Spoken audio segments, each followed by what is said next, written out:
நபி ஸல்லல்லாஹு அலைஹி வஸல்லம் அவங்க தன்னுடைய 40வது வயதில் சிலைகளை வணங்கும் மனித இனத்தின் அவல நிலையை குறித்து ரொம்ப கவலைப்படுறாங்க. இதனால் தனிமையை விரும்பி நபி ஸல்லல்லாஹு அலைஹி வஸல்லம் அவங்க ஹிரா குகையில் இறைவனை தியானிப்பதில் ஈடுபடுறாங்க. அப்போது திடீரென ஒரு குரல் கேட்குது.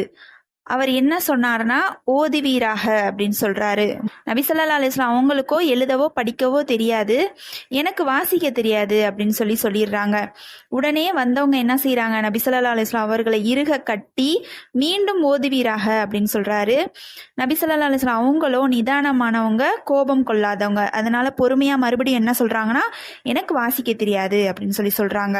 வந்தவர் மீண்டும் நபி அவர்களை கட்டி அணைத்து வாசிப்பீராக அப்படின்னு சொல்லிட்டு, படைத்த உம் இறைவனின் திருப்பெயரால் ஓதுவீராக, அவன்தான் மனிதனை அலக்கென்ற நிலையிலிருந்து படைத்தான், ஓதுவீராக, உம் இறைவன் மிக கண்ணியமானவன், அவன்தான் பேனா மூலம் கற்பித்தான், அவன் மனிதன் அறியாதவற்றையெல்லாம் அவனுக்கு கற்றுக் கொடுத்தான் என்ற 5 வசனங்களை அவங்க கற்றுக் கொடுக்குறாங்க.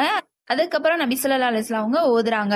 அதற்கப்புறம் வந்தவர் வான்வழியை நோக்கி புறப்படுறாரு. இந்த நிகழ்வுனால நபி ஸல்லல்லாஹு அலைஹி வஸல்லம் அவங்க ரொம்ப பயந்துடுறாங்க. வீட்டுக்கு வந்தோன்னே தன்னுடைய மனைவி கதீஜா ரலியல்லாஹு அவங்க கிட்ட என்னை போர்த்துங்க அப்படின்னு கூறிக்கிட்டே வராங்க. என்னாச்சு அப்படின்னு சொல்லி கதீஜா ரலியல்லாஹு அவங்க கேட்கும் போது, இந்த மாதிரி ஒருத்தர் என்கிட்ட பேசினாரு அப்படின்னு சொல்றாங்க. அதற்கு கதீஜா ரலியல்லாஹு அவங்க ஆறுதல் கூறி, நீங்க அனாதைகளை அரவணைக்கிறீங்க, ஏழைகளுக்கும் விதவைகளுக்கும் உதவுறீங்க, உறவுகளை பேணுகிறீங்க, உங்களுக்கு ஒன்றும் நடக்காது அப்படின்னு சொல்லி ஆறுதல் சொல்றாங்க.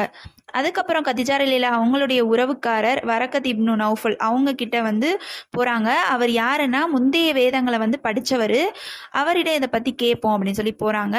அப்புறம் நபி அவர்களை கூட்டிட்டு வரக்கத் இப்னு நௌஃபலிடம் போய் நடந்ததை சொல்றாங்க. அப்போது முந்தைய வேதங்களை படித்த அவர் சொல்றாரு, உங்களிடம் வந்தது நாமூதுசூல் அக்பர் என்று கூறப்படும் வானவருடைய தலைவர் ஜிப்ரில் அலைஹிஸ்ஸலாம் ஆவார்.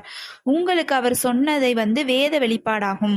நீங்க இந்த மக்களுக்கு உபதேசம் செய்யும் போது இந்த மக்கள் உங்களை எதிர்ப்பாங்க, உங்களை இந்த ஊரை விட்டு கூட விரட்டுவாங்க. அவர்கள் விரட்டும் போது நான் உயிரோட இருந்தா உங்களுக்கு உதவுவேன் அப்படின்னு சொல்லி அந்த வரக்கத் இப்னு நௌஃபல் சொல்லியிருக்காங்க. ஆனா நபி அவர்கள் மக்காவை விட்டு போகும்போது அவர் மரணிச்சிட்டாரு.